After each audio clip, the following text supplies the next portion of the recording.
Maurice Thompson of the 1851 Center for Constitutional Law explained how his group was targeted.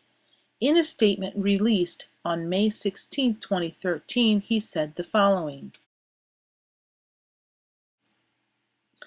The 1851 Center for Constitutional Law emphasized that Internal Revenue Service harassments of groups advocating for limited government extends as far back and as early as 2010 and includes organizations exclusively dedicated to protecting constitutional rights, including the 1851 Center.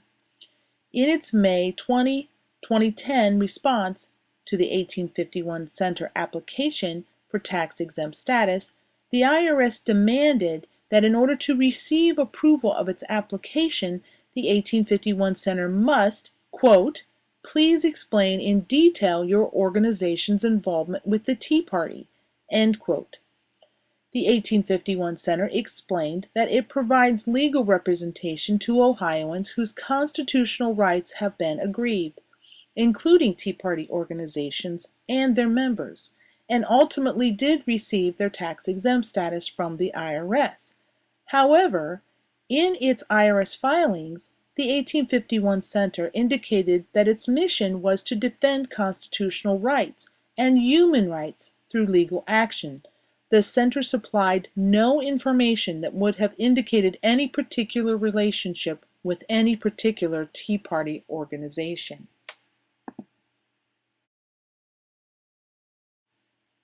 Continuing with the OLC questions on Ms. Lerner's statement, we look at number 2. If the IRS says that this was done by lower-level employees and not condoned by superiors, why did agents tell Tea Party leaders that these applications were being held up on orders from their superiors? And why did Ms. Lerner not stop this activity immediately when it was brought directly to her attention on March 27, 2012, by a letter from Congressman Darrell Issa and Jim Jordan? Why did it take a year to apologize when they clearly knew this was happening and continued to happen through the presidential election? Question number 3. If it was not politically motivated, why did prominent Democratic senators send a letter on February 16, 2012, precisely on the day that the Ohio Liberty Coalition made public its intention not to comply with the IRS requests, and began to draw media attention to this issue? The letter is asking the IRS to investigate if, quote, social welfare groups were improperly engaged in substantial or even predominant amount of campaign activity. How could this not be politically motivated if groups like unions, which are also 501c4 organizations, were not asked the same questions and overwhelmingly supported Obama when Tea Party groups were targeted because they were a threat to the president's re-election? Number 4.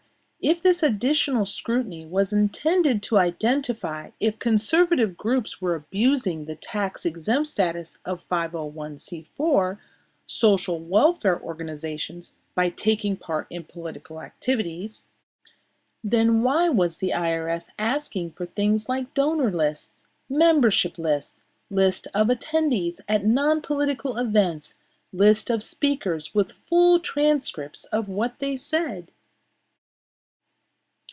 None of which has anything to do with political activity or qualification for tax-exempt status. Political activity involves what is legally defined as electioneering, donating to candidates or parties, yet no questions were asked about our electioneering activity or donations to candidates or parties. Why? Question number 5. Unfortunately, several groups actually closed up because their leaders were intimidated by the IRS, while others complied with these outrageous requests, many providing thousands of pages of documentation. Where did the information go that was provided? If it was put into a database, who has access to that database? What was the purpose of these questions, which clearly had nothing to do with tax-exempt status or even political activity? What was the IRS really looking to get from Tea Party groups? It is imperative to the freedom of future Americans that we ask these questions and others of the IRS officials and this presidential administration. It is not the IRS demands themselves that cause us the greatest concern, but the motivation behind them. What gives any government agency or representative the gross misunderstanding that they are our masters, when in truth they have been instituted to be in service to the American public?